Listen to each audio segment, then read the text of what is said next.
Howdy, this is Mackenzie Franklin from SideGame LLC here in Colorado Springs, Colorado, and today we begin the top 100 board games of all time, 2022 edition. These are games 100 through 91. Now, all of these games are going to be rated 8s, so on our rating scale, those are very good games. We'd like to play them, probably I'll suggest it, and we'll never turn down the games. Now, there are only actually 54 8-rated games in the library for SideGame here, and so these are some really fantastic games. They are up there in our rankings. Now, if you haven't subscribed to the channel already, please make sure you do. It is the best way to help us grow, and for those of you already subscribed, thank you so much for all of your support. With that being said, let's jump in and talk about some games. My number 100 is going to Food Chain Magnate. Now, this is a game where you play as competing fast food restaurant owners, and it's going to be your job to produce goods, market those goods, and then sell them at competitive prices. And you're going to be doing this in order to make the most money and achieve these milestones along the way, which are going to give you some special abilities. So you have to be very aware of what's going on all around the board, as well as what each player is doing and the order in which they'll be doing those things. Now, my favorite part about this game is actually the employee system.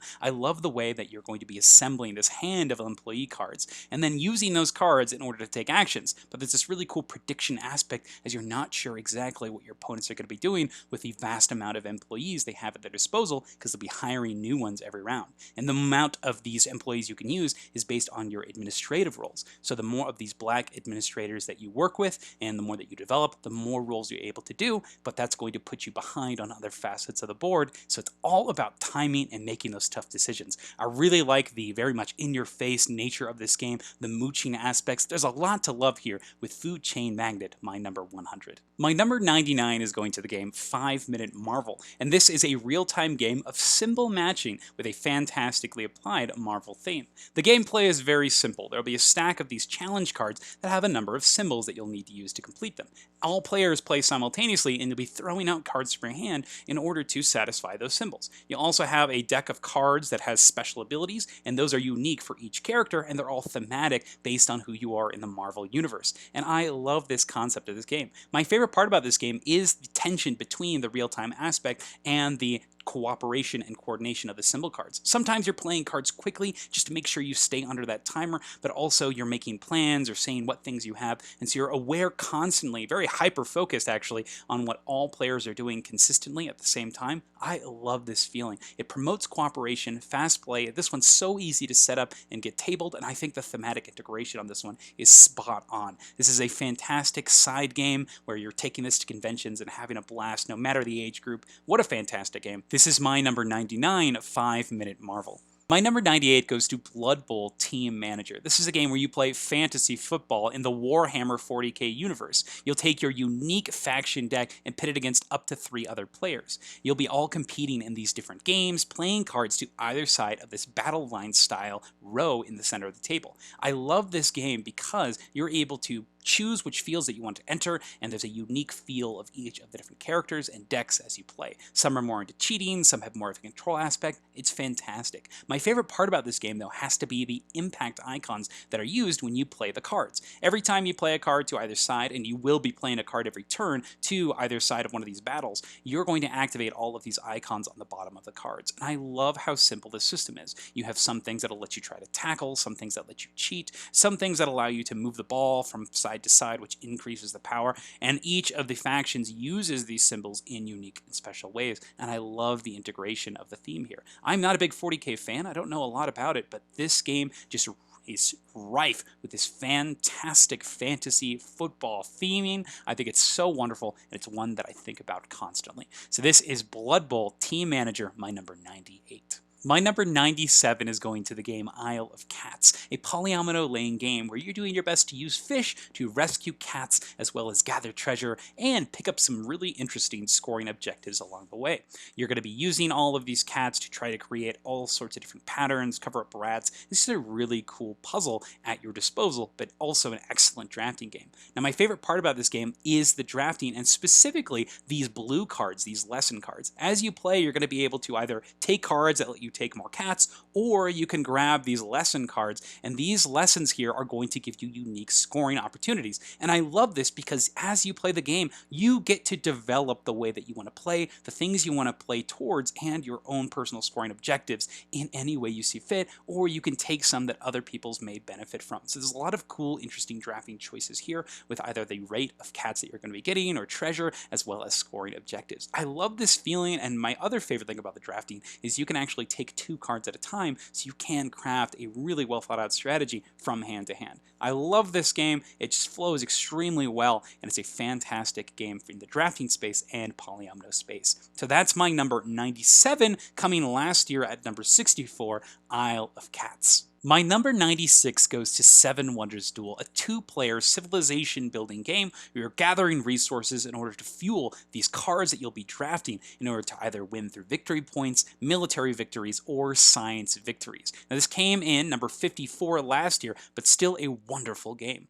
Now this game features a really interesting drafting system where you're picking these cards, and every time you take a card, anything under it is revealed, very similar to something like Mahjong. And I really like this style, as you can either take something you really need or take something to limit your opponent's options. I really love this system. Now my favorite part about this game are the wonders. I really like the different abilities that each player gets, and I love how you draft them at the start of the game. These allow you to take some sort of plan and path and offer you special abilities that are very, very cool and things you want to be building towards. I also really like that there's a little race aspect to it, because each player does get 4 of these wonders, but the first person to build all 4 will be able to actually get the abilities of all of them, because there can only ever be 7 wonders built. I love how they're drafted at the beginning, I love the way the draft works, and I just love how this game plays and feeds into those abilities. What a wonderful experience, a great 2-player game with 2 rock-solid expansion with Pantheon, introducing the different god abilities and some more manipulation of turn order, and the new Agora, which offers a new way of victory through the Senate. I love this game, amazing time. That is my number 96, Seven Wonders Duel.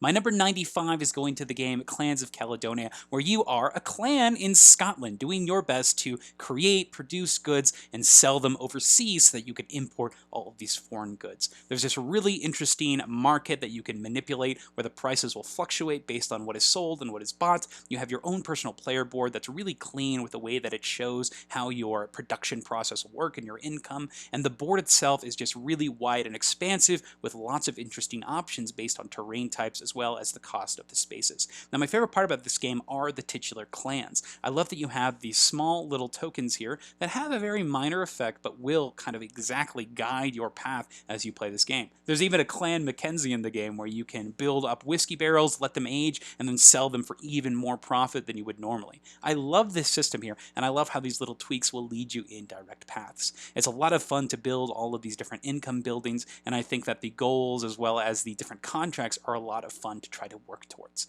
Very, very interesting game with lots of fun replayability with a great modular board system, one of my favorite boards here for that. That is my number 95, Clans of Caledonia. My number 94 goes to Zombicide 2nd Edition. This is a hack and slash cooperative game where you have a mission of some sort, and it's your job to keep your team of survivors alive and complete that mission. You'll do this through searching this large map, picking up items, then using those items to take out the different zombies. Now you're going to use this really cool dashboard to help you organize everything, but my favorite part about this game here is this bottom track here. This is the intensity or insanity, I don't remember exactly what it's called, but the whole idea is every time you take out a zombie, you're going to tick up this track once. Every time you reach a new color, you'll unlock an ability for yourself, which feels very satisfying. However, every time you level up, so do the spawn of zombies. So you may be encountering more and more zombies. So it's got a great leveling system to it, where every time someone in the group gets better, so do the zombies, and I love this system. And my friend Michael, going to give him a shout out here, he summarized this game experience really well. Zombicide is a game where it is cooperatively, you're trying to do this objective, and every time someone takes an action and rolls dice, you are cheering for them. You want them to hit whatever they're targeting, because as a group, you do best when everybody does best. Super fantastic game. Love the cooperation here, and the Washington DC expansion for 2nd Edition is a must. It offers some really cool all-out mechanisms as well as a very fun campaign with lots of interesting events going on.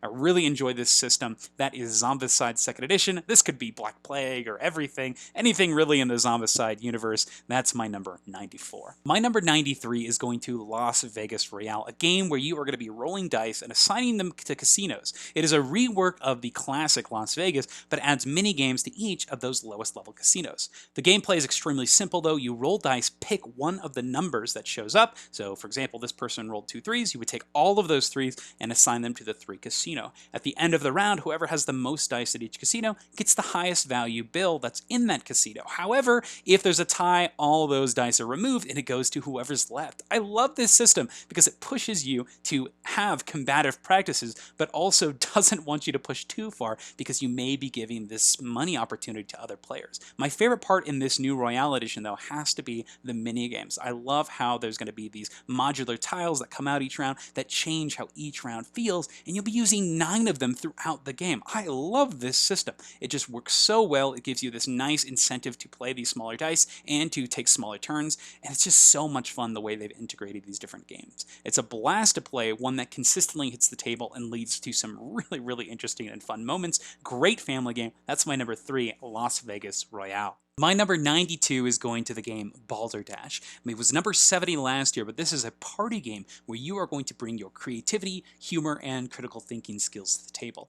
In Balderdash, the whole idea is a category will get read. For example, the name of something, or a name of a movie title, or a definition of a word, and it's up to everybody at the table to write what they think that thing means. Or if they know it, fantastic, write that down too. However, whoever read the card is going to actually write the real answer, and then all those answers will get shuffled together, and then it's up to everybody at the table to determine what the correct answer is. I really love this game. My favorite part about this game is what people bring to it. This is a vessel that everyone can fill with their creativity as they try to figure out what's going to deceive everyone at the table, as well as maybe even get some laughs or humor, or maybe be so bombastic that it may just be the correct thing. I really love that way that Balderdash leads with questions that are going to incite this hilarious response, all of this pull. It leads to a fantastic time where you're going to have to guess what the correct answer is or who is trying to sound like they know what they're talking about. This is a fantastic game. My number 92, Balderdash. My number 91 are the escape room games from Cosmos, Exit the Game. Now this is a huge line of games, I've summed them all up here, but this line in particular, Exit, is a Spiel des Jahres winner for good reason. This takes the idea of escape room games and really opens the envelope by allowing you to use all of the components available to you in the box. You're going to be cutting things, manipulating things, which does mean it's a one-time experience, but my goodness, the creativity that goes into these puzzles because of the no limits that are available, they're fantastic. I love the way that this system works here, and I love how physical the game remains while being clever and creative. I also really love the riddle system, the help system, the answer system. I think it all just flows extremely well and promotes really clean, fast gameplay so that when you know a puzzle, you're able to just do it right then and there. Super fantastic. Love the wheel system. I love the way that the little book creates a story for you, and everything remains being puzzle first, theme second, but I think that the theme does help in carrying the experience. This is my favorite of the escape room style games, and I think it's definitely worth a shot, particularly with their low price point of about $10 per experience. Fantastic escape room style game, and my number 91 on the top 100 board games of all time. And that's the list. Those are my 100 through 91 of my top 100 board games of all time, 2022 edition. Are any of these games on your favorites list? Are there any that I missed so far or you think are going to show up later? Were you surprised at the drop of some of these games or the new entries that had never been on here? I'd love to hear what you think. If you have any interest in any of these games, take a look at the links in the description. There may be links there for these games if they are in print right now, but super excited to share them with you anyway, and all of these are available in our library. But thank you so much for watching, and thank you so much for the support. SideGame Strong.